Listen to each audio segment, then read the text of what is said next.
Hi, I'm Camille, I'm Colette. I'm Courtney. and we're going to be presenting on inequality and the SAT test.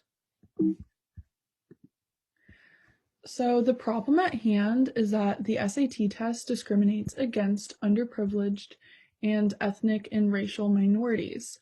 The solution that we are proposing is to discontinue use of the SAT, including the ACT test, and that in placement, schools should consider adding an essay requirement so that we no longer have to use standardized testing, and this will allow students to present themselves accordingly in a way that they wish to without the disadvantages of standardized testing.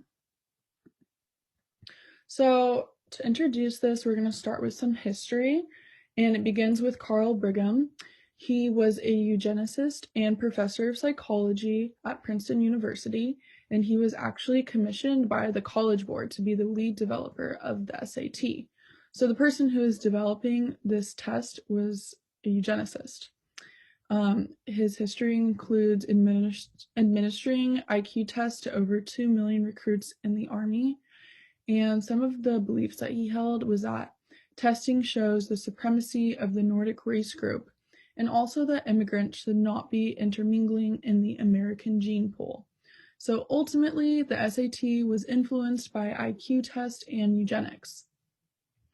The SAT was first taken by students in 1926, and the goal for the test was to assess an aptitude for learning. Therefore, they claimed that the SAT was uncoachable because it was a test of general knowledge. This is extremely inaccurate today as many students undergo coaching to improve their test scores. Some featured questions on the SAT are specifically culturally favored towards Caucasian Americans. Today, there are 2.2 million test takers every year, and many colleges use it as a standard of admissions. So, some reasons for inequality in the SAT is that wealthy families have a huge advantage over impoverished families. This is because, first of all, they're able to send their children to better schools. This can be because they live in a wealthier location with better private schools with more funding, or because they have the money to send their children to private school for a better education. Wealthy families are also able to put their children in tutoring and test prep because they can afford the expensive fees. Wealthy families also have the means for their children to be evaluated for extra time. Getting evaluated by a specialist can cost up to $10,000, and a lot of families could never even afford this. It's known that in the top 1% of income, 5.8% of students have 504 accommodations, compared to 1.5% of students having 504 accommodations in the bottom 1% of income. Also, white students have accommodations at a higher rate than any race. Having these accommodations means that students can have extra time on the SAT, and this can really make a difference in their scores. Another reason for inequality is that wealthy families are able to have their children take the test multiple times. A single SAT test with an essay costs $68. Sometimes this fee can be waived for reasons, but they can't take it multiple times like other students are able to. So the subject of test prep is like the main reason for inequality, and test prep is a $1 billion industry, and SAT tutoring makes up a quarter of this. So it's like a huge industry. It's been known that wealthy families can pay up to $1,000 an hour for SAT tutoring. Also, some companies will have scholarships available, but there are requirements like a high GPA and enrollment in rigorous courses to even apply for these scholarships. This makes it difficult for underprivileged students to qualify because their schools may not offer AP courses. On average, with test prep, students can expect to see a 50% gain in points available. This means that, for example, if a student scores a 1200 on their SAT test, once they undergo tutoring, the student can potentially score a 1400. So, one aspect of culture that faces inequality in regards to SAT is someone's ethnic and racial identity. Oh, can you go back 2 slides? No, more back, more back. No, other way. Wait, it's literally not working. Oh my gosh. It's okay. I think you can pause the recording.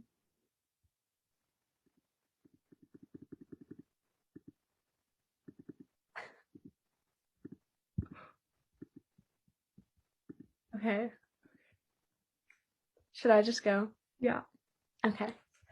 So, one aspect of cultures that faces inequality in regards to SAT is someone's ethnic and racial identity. So, the average SAT score in 2019 had white students getting a 1,114, Asian students getting a 1,223, Black students getting a 933, and Latino students getting a 978. I feel like this difference can be shown in this graph on the right, where the colors make it really easy to see that the Black and Latino students are on the lower spectrum in terms of their score, while as white and Asian students are on the higher one.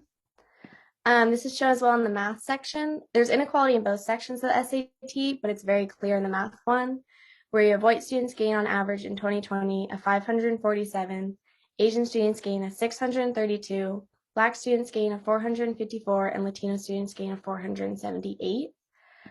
So again, it's that same kind of discrepancy in scores that we saw in the whole score on average. And then College Board puts out a college readiness score. This year it was 530, which is supposed to be the baseline score in order to succeed your first year of college. So that's kind of, they're saying if you're above this score, then you're going to succeed in college, which is kind of a big claim.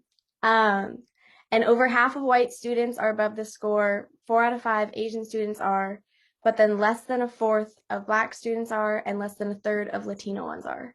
So again, it's that same pattern as before, but I think this is just really kind of escalated to even say that the majority of white and Asian students are going to succeed and ready for their first year of college, while the majority of Black and Latino ones aren't. Okay, next slide.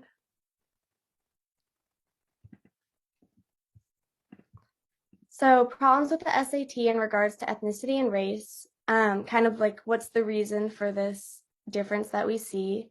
One of them is question bias. So the questions can be culturally biased, which is when certain groups are performing consistently lower than others. So this might be that they're interpreting critical terms in the test differently. And you can see in this graph on the right here, which I think shows it really clearly, how over the years, certain groups are consistently performing better than others, and it's the white and Asian groups.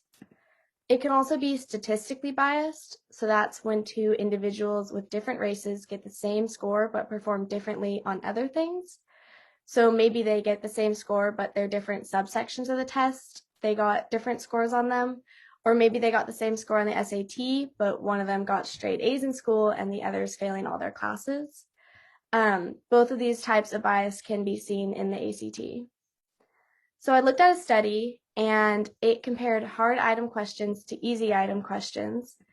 And a hard item question is one that is kind of dependent on rare vocabulary, while an easy item question is dependent on more typical terms. And the study actually found that Black students are better at hard item questions, while white students are better at easy item questions. So you would think with this knowledge, the SAT would try to balance these two kinds of questions to make it more equal for everybody. But instead what happened is that the easy questions increased, and so did reading ones, which Black students also statistically do worse on than white students. So at first I was really confused, like why they would increase the easy questions after seeing this and make it even more unequal. And it kind of reminded me of the Color of Fear film that we watched in class, when the white men were told to like think about if they were going to make it more equal for kids applying for college. And they were so scared at the thought of their privilege going away, and what if it's harder for my white children to get into these schools. And I think while everyone likes to pretend that we're in an equal world, I think people kind of realize that we're not and are very scared of it going in the other direction. And I think that's what happened here with this study. but it's important to obviously take these results, and we do need to make it equal because, I mean, picture yourself on the other side, you would want it to be. So next slide. So our intervention and solution, why getting rid of the SAT would increase ethnic and racial diversity of just applicants, not even the student body. I looked at a study and they took data from 28 colleges, which is 955,744 applicants, and they compared test optional schools. So that's a school where you can submit an SAT or not, it's up to you, and schools where you have to submit an SAT. And they found that when there were test optional schools, you had an increase in Latino and Black applicants, and that these underrepresented minorities, when they had the option, chose not to submit the SAT, which shows that they are feeling this inequality with it and obviously don't like stand behind their scores, whereas the white students felt way more comfortable just submitting their scores. And the SAT has this whole claim that it's good at predicting success your first year of college. So they actually followed these students when they went to school, and they found that they graduated at an equal or higher rate to their classmates, which just shows that looking at extracurriculars and grades and kind of the person as a whole is just as good, if not better, of a predictor of their future success than just an SAT score. So next slide. And then this is kind of the other part of why getting rid of the SAT would increase ethnic and racial representation. So now no longer just the application, but actually on campus. I looked at another study that took data from traditionally underrepresented racial and ethnic groups and found that when they had this test optional policy, there was an increased representation of them on campus. I read kind of an interesting story about this kid, Ian Hamowitz. He's a sophomore at George Washington University, and he describes himself as the first Nicaraguan American Jewish Latino person that most people meet. He grew up in New Mexico, and his freshman year of high school, he didn't have a math teacher. It just wasn't offered to him, was not an option. So he was always kind of worried about how he was going to go to college with this kind of lack in his math skills. But anyway, he was able to apply to schools that didn't require the SAT or had it optional and get into them, and is now succeeding at college and increasing the diversity of the student body. And this SAT score isn't holding him back just because of this past experience that he had. Okay, next slide. Okay, so this is another area of the SAT that we see inequality, and it's in regard to socioeconomic status. So for family yearly income, and this was kind of talked about before, but I'll just go over it quickly again. Family yearly income is a big predictor of test scores. So if a family is making over $20,000 a year, they're getting an average test score of around 1,230. Whereas if a family is making less than $20,000 a year, they're getting around a 970. That's a 260 point difference purely because of family income, which again is shown on this graph on the right, where you can see with these purple bars that as your family income goes up, so does your test score. And then also in terms of school type, so religious affiliated schools and independent ones, probably private, you get an average of a 1,150, whereas a public school, you're getting about 1,060. So this is completely irrelevant of the person, of their intelligence, of how well they're going to do in college. This is just purely based off of money that we see these test scores increase. Okay, next slide. So the problems with the SAT in regards to socioeconomic status, again, we kind of went over this, but so the price of the SAT without an essay is around $50, and then with an essay around $60, but I think it can be a little more. But most people do a lot more than that. You can buy College Board's SAT prep books, and I found one on Amazon. It was $30, but I know there's a lot that can be a lot more expensive because they'll include like practice tests in them. And then also, I know when I was looking for one for the ACT, they have like different ones are better at different things. So you might have different brands that are selling them, and one's good in the math section and one's good in the English. So it actually kind of pays to own multiple of these books. And then tutoring can be extremely helpful. My family, I had a tutor for the ACT, and we were as cost efficient as possible. And I only went a few times. And when I asked my mom, it still cost us around $1,000. And that was doing the bare minimum with tutoring. So it gets very expensive very fast. Aid can be offered if you are enrolled or eligible to participate in the National School Lunch Program or enrolled in a federal, state, or local program that aids students from low-income families. Then you're eligible for a fee waive. This covers the cost of an SAT with or without the essay. But the big limitation on this is that you can only take it twice. So everyone else can take it unlimited amount of times. You can take the SAT as many times as you want, and they'll keep up to your most recent 6 scores. So they have the opportunity to do this massive super score, which you can do for some colleges, where you get to take your best scores from each section that you've taken and kind of put them together to make your best overall test. So you don't have to do it just from one city in one time. If you can only take the test twice, your range you can pull from for your super score is significantly smaller. As well, I know when I first went in, my first time taking the ACT, I was just kind of trying to figure out what it was like. I was super nervous. I had no idea what to expect. And I got a terrible score. And I was able to take it a few more times and really get comfortable with it and improve as I went. So only being able to take it twice is a huge limitation on these students. Okay, next. So finally, our solution, again, why getting rid of the SAT would increase diversity with respect to socioeconomic status.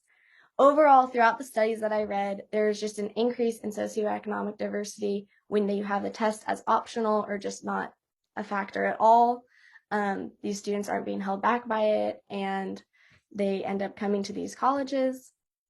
I looked at one study that used applicant admissions data and patterns from SAT optional schools and kind of created their own scenario where they did a 30% increase of low scoring applicants. So these are applicants from a low socioeconomic status, and kind of pushed them past that original, oh, did you meet this score on the ACT or SAT or higher? They pushed them past that, so their score was no longer a factor, and it was just their grades and extracurriculars and their essays, and put them in this applicant pool. And once test scores were no longer a factor and everyone was on an equal playing field, they found that there was an increase in those accepted from lower and middle class families. So it wasn't just a majority upper class population anymore. They had more of that diversity worked in once you just move past this testing factor, which I think is a big reason to get rid of the test and just put everybody on an equal playing field.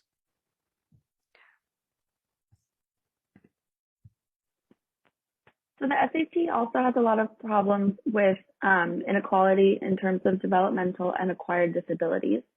There are currently 9 accommodations available, including a large print textbook, a Braille textbook, Braille with raised line drawings, pre-recorded audio, a reader script, assistive technology compatible, large block answer sheets, 2-week testing window, or 2 days testing.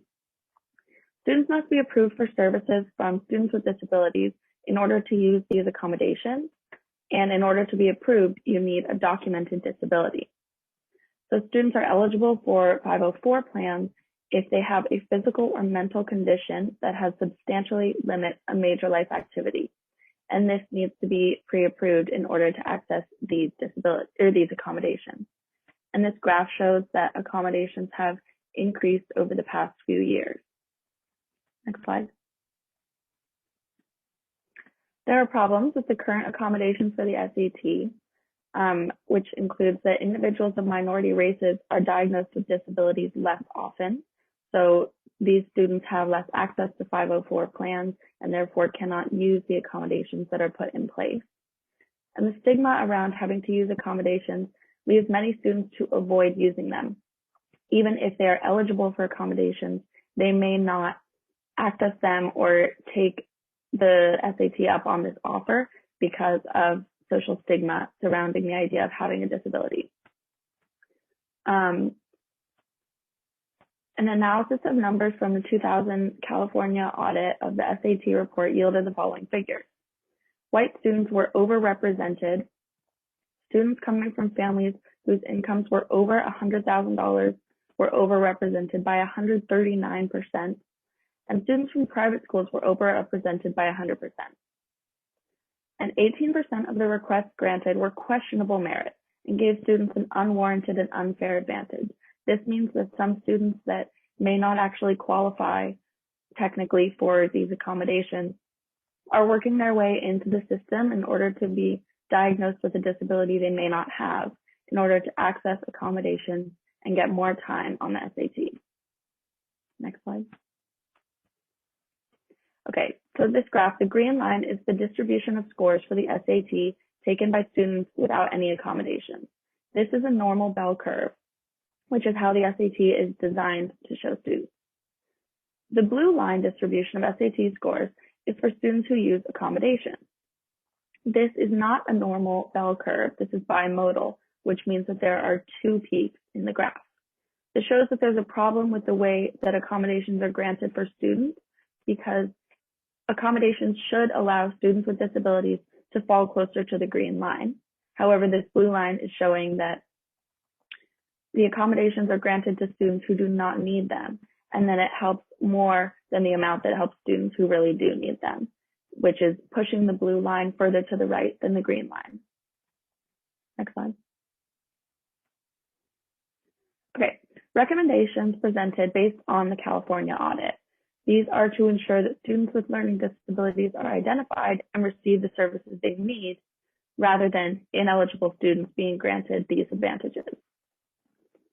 So we need better procedures to identify and evaluate students with disabilities to ensure that all eligible students are receiving the accommodations they need. Districts should ensure that staff, parents, and students are all aware of the services available under 504. This way, everyone knows the accommodations that are out there and whether or not they qualify for eligibility. To ensure that ineligible students do not gain an unfair advantage, schools should provide 504 plans only to students whose impairment substantially limits a major life activity. These decisions should be made only by a team who is qualified rather than a parent or someone who is close to the student who may have a conflict of interest. And schools should provide or request extra time on standardized tests only when such an accommodation is warranted and documented in the student's IEP or 504 plan. Next slide. So getting rid of the SAT would increase diversity with regard to disability, because minority races are not often granted the accommodations they need, and as a result, they score lower because they may have diagnosed or undiagnosed learning disabilities that are not accounted for in their scores. These lower scores lead to a lower rate of being accepted into colleges, which results in less diversity on campuses. Similarly, aside from being accepted, many of these students do not even apply to schools that require the SAT because they feel that their score does not reflect their abilities as a student. And therefore, they're less likely to apply in the first place. Although the previously presented solutions could possibly help the issue, there's no way to really make sure that these guidelines are being followed. So moving away from the SAT would ensure that unfair practices are not taking place.